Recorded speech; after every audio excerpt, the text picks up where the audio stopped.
والعاقبة للمتقين الصلاة والسلام عليك يا سيد الأنبياء والمرسلين وعلى آله وصحابه أجمعين أما بعد فأعوذ بالله من الشيطان الرجيم بسم الله الرحمن الرحيم والذي جاء بالصدق وصدق به صدق الله العظيم إن الله وملائكته يصلون على النبي يا أيها الذين آمنوا صلوا عليه وسلموا تسليما الصلاة والسلام عليك يا رسول الله وعلى آلك وأصحابك يا حبيب الله الصلاة والسلام.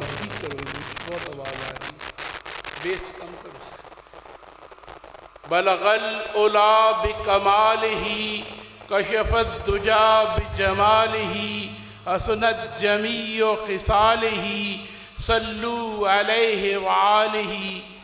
حاضرین محترم، آج کی یہ تقریب سعید نبی کریم سید کونین مدنی تاجدار سرکار مدینہ حضرت محمد مصطفیٰ صلی اللہ علیہ وآلہ وسلم کے یار غار حضور سیدنا صدیق اکبر رضی اللہ تعالی عنہ کی بارگاہ میں ہدیہ تبریک و عقیدت پیش کرنے کے لیے انعقاد پذیر ہوئی. سبحان اللہ. رب کائنات نے اپنے پیارے حبیب نبی پاک سید کونین مدنی تاجدار کو مکہ کی زمین پہ مبعوث فرمایا، بھیجا. جس وقت رب کائنات نے اپنے حبیب کو زمین پہ بھیجا تو مکہ کی زمین اس وقت فسق و فجور اور فتنوں کا گڑھ تھی. دنیا کی خرافات، برائیاں بدرجہ عتم اس زمین پہ موجود تھیں. برائیوں پہ فخر کرنا اور برائیوں میں ایک دوسرے سے آگے بڑھ جانا مکہ والوں میں یہ طرح امتیاز تھا.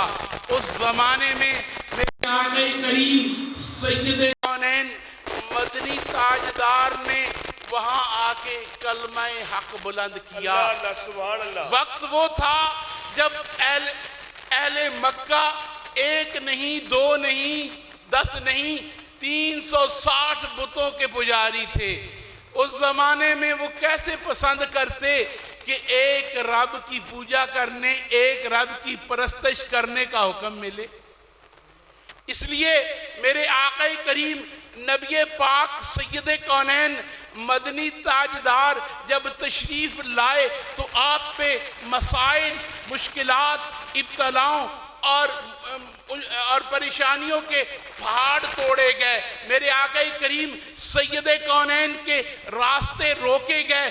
آقا کریم سید کونین جن کی عظمت مسلم تھی، جن کا کردار مکہ والوں کے سامنے تھا، جن کے کردار سے وہ اچھی طرح نہ صرف واقف تھے بلکہ قائل بھی تھے، کیونکہ میرے آقا کریم نبی پاک سید کونین مدنی تاجدار نے اسی دور میں جب اپنا 40 سال کا خوبصورت دور مکہ کی زمین پہ گزارا تھا، وہ آپ ان سب کے سامنے ایک خوبصورت کتاب کی طرح، ایک خوبصورت آئینے کی طرح موجود تھا. اسی لیے میرے آقا کریم نبی پاک سید کونین مدنی تاجدار نے کوہ صفا پہ للکار کے اپنے دشمنوں کو، اہل مکہ کو کہا تھا، اے مکہ والو، تم نے میرا لڑکپن دیکھا، میرا شباب دیکھا، میری جوانی دیکھی، میری زندگی کے ایک ایک دور سے تم واقف ہو. کیا میں نے کبھی جھوٹ بولا؟ اللہ اللہ اللہ اللہ سبحان اللہ. کیا کبھی کسی سے میں نے وعدہ خلافی کی ہو؟ کبھی میں نے دروغ گوئی کی ہو؟ مکہ والے جو آپ کے جانی دشمن بھی تھے، وہ اس وقت سب نے بیک زبان ہو کے ایک ہی بات کہی تھی کہ آپ جیسا صادق و امین اور کوئی نہیں ہے. آپ سچے بھی ہیں, آپ سچے بھی ہیں, لیکن میرے آقا کریم نبی پاک نے جب انہیں دعوت حق دی, جب انہیں حق کی طرف بلایا, توحید کی طرف بلایا, تو انہوں نے وہ بگڑ گئے اور انہوں نے انکار کر دیا. یہ میرے آقا کریم نبی پاک سید کونین کی شخصیت کا اعجاز ہے, آپ کا یہ کمال ہے کہ آپ کی شخصیت اور آپ کے اوصاف حمیدہ اتنے مسلم اور اتنے سچائی پہ مبنی تھے کہ ان کو آپ کے دشمن بھی نہ چٹلا سکے. سبحان اللہ, سبحان اللہ. دوستان گرامی, میرے آقا کریم نبی پاک سید کونین مدنی تاجدار کی معاونت کے لیے رب کریم نے کچھ نفوس قدسیہ کو چنا. سبحان اللہ, اللہ, کچھ عظیم شخصیات رب کریم نے اس کائنات میں ایسی بھیجی جن کا روز ازل سے فیصلہ ہو چکا تھا. اللہ اللہ, سبحان اللہ, ماشاءاللہ, سبحان اللہ, اللہ اللہ. میرے آقا کریم نبی پاک سید کونین نے اعلان نبوت فرمایا. سبحان اللہ, سبحان اللہ, سبحان اللہ. حضور سیدنا صدیق اکبر رضی اللہ تعالیٰ عنہ ماشاءاللہ شام کے ٹور پہ تھے, سفر پہ تھے, تجارت کر رہے تھے. اللہ اللہ. رات کی گزری, خواب میں دیکھا کہ آسمانوں سے چاند سورج ستارے اترتے ہیں, آپ ان کو اپنے پہلو میں سمیٹ لیتے ہیں. پر ایک دن خواب آیا, پر دوسرے دن خواب آیا, تیسرے دن آیا, آپ ایک راہب کے پاس چلے گئے. اللہ اللہ. اس سے پوچھا کہ میرے اس خواب کی تعبیر مجھے بتاؤ, میں نے اللہ. کئی دفعہ دیکھا ہے. وہ پوچھنے لگا کہ اے نوجوان کہاں سے آئے؟ اللہ, سبحان اللہ. آپ نے فرمایا میں مکہ کا رہنے والا ہوں. سبحان اللہ. فرمایا کس خاندان سے تعلق ہے؟ اللہ اللہ. کہا میں قریش میں سے ہوں. فرمایا مبارک ہو, سبحان اللہ. مبارک ہو, تم ان قریب مکہ کی زمین پہ اللہ کا رسول آنے والا ہے, تم اس کے معاون اور اس کے وزیر ہوگے. اس کے اس دنیا سے چلے جانے کے بعد تم اس کے پہلے خلیفہ بھی ہوگے. اللہ, نعرہ تکبیر, نعرہ رسالت, شان و عظمت مصطفیٰ, مصطفیٰ کا ہم سفر, مصطفیٰ کا ہم سفر, تاجدار صداقت, رازدار نبوت, پاسبان رسالت. اس سے معلوم ہوا کہ حضور سیدنا صدیق اکبر کی خلافت کا فیصلہ زمین پہ نہیں ہوا, آسمانوں پہ ہو چکا تھا. ماشاءاللہ, سبحان اللہ, سبحان اللہ, اللہ اللہ. آج دنیا میں چیمگوئیاں کرنے والے, مختلف سوچیں رکھنے والے انسان میرے آقا کریم حضور سیدنا صدیق اکبر کی بارگاہ میں گستاخی کے مرتکب ہوتے ہیں اور کہتے ہیں کہ انہوں نے خلافت پہ قبضہ جما لیا.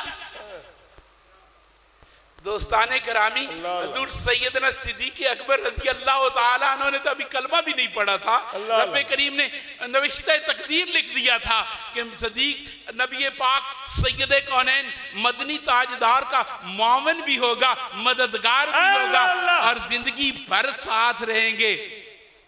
کیوں؟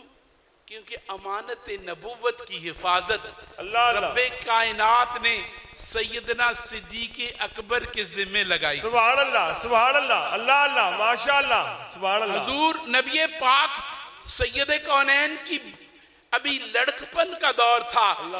آپ اپنے چچا حضرت ابو طالب کے ساتھ تشریف لے کے گئے ملک شام کی طرف. وہاں کے ایک راہب نے آپ کا بہت بہتر طریقے سے استقبال کیا, پورے قافلے کا ضیافت پکائی. بڑا لمبا واقعہ ہے لیکن کچھ بیان کرتا ہوں. ضیافت میں اس نے جب سب کو بلایا, اس نے کہا تم میں سے کوئی رہ گیا؟ اللہ اللہ, سبحان اللہ, ماشاءاللہ. کہا نہیں, ایک چھوٹا بچہ ہے جو اونٹوں کی رکھوالی کے لیے. اللہ اللہ, ماشاءاللہ, سبحان اللہ, اللہ اللہ. اس نے کہا انہیں بھی بلایا جائے. آپ تشریف لے کے آئے. ایک درخت کے نیچے سب لوگ بیٹھے تھے. میرے آقا نبی رحمت سید کونین جہاں بیٹھے وہاں پہ دھوپ آ رہی تھی. اتنے میں ایک بادل آیا, اس نے سایہ کر دیا. اللہ, سبحان اللہ, سبحان اللہ. راہب نے حضرت ابو طالب سے پوچھا کہ یہ کون ہے؟ انہوں نے فرمایا کہ میرا بیٹا. آپ نے فرمایا نہیں, صحیح بتاؤ. سبحان اللہ, ماشاء میں جو اللہ۔ کتابوں میں پڑھ رہا ہوں، جو میرے علم کی بات ہے، اللہ اس اللہ۔ کے مطابق یہ یتیم ہے، ہاں میرا بھتیجا ہے۔ اللہ اللہ۔ اب انہوں نے اس راہب نے کہا کہ یہ یہود و نصارہ ان کے دشمن ہیں، ان کو واپس بھیج دو، یہ نہ ہو کہ کوئی ان کو تکلیف پہنچائے۔ اللہ اللہ سبحان اللہ۔ حضرت ابو طالب نے سیدنا میرے آقا کریم نبی کریم سید کونین کو واپس بھیجنا تھا، اب محافظ کی ضرورت تھی، اللہ اللہ سبحان اللہ۔ محافظ کی ضرورت تھی، بہت بڑا سا قافلہ تھا، بڑے بڑے جری بہادر اور بڑے دلیر لوگ بھی موجود تھے، لیکن نقطہ انتخاب کس کی طرف گیا؟ آپ نے دیکھا اللہ ابھی اللہ۔ اسی عمر میں، لڑکپن میں ہی، برابر کی عمر میں صدیق اللہ اللہ سبحان اللہ، ماشاء اللہ ماشاء اللہ۔ آپ نے فرمایا کہ آپ جائیں اور بحفاظت محمد الرسول اللہ کو مکہ شریف لے جائیں۔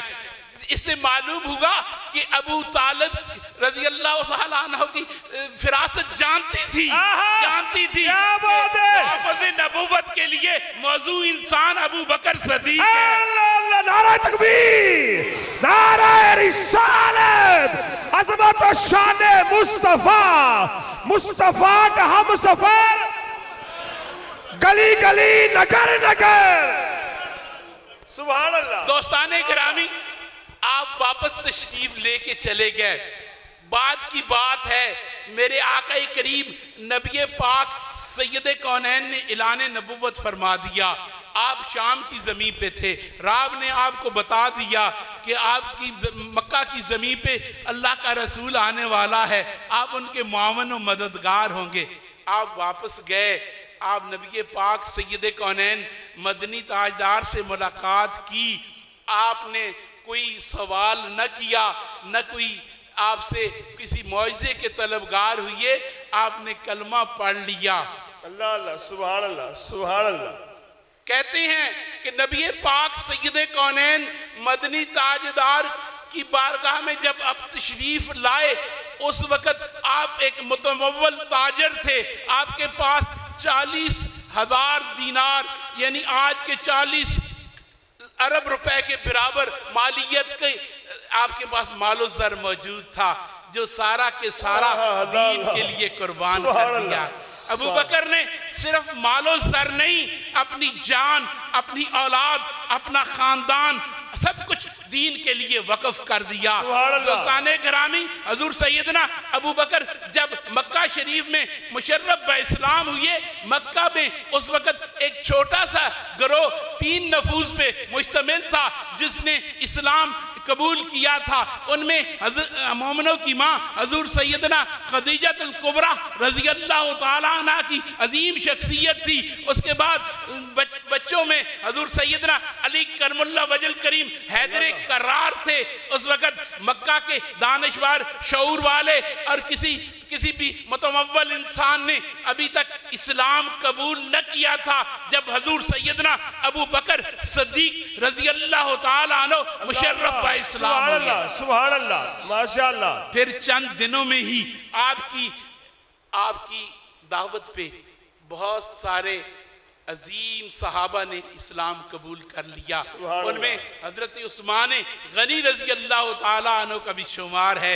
اس سے معلوم ہوا کہ جب سیدنا ابو بکر صدیق نے اسلام قبول کیا تو آپ نے دعوت حق کو عام کیا، سب نے اسلام کو خفی رکھا، ابو بکر نے خفی نہ رکھا۔ اللہ اللہ سبحان اللہ ماشاء اللہ سبحان اللہ۔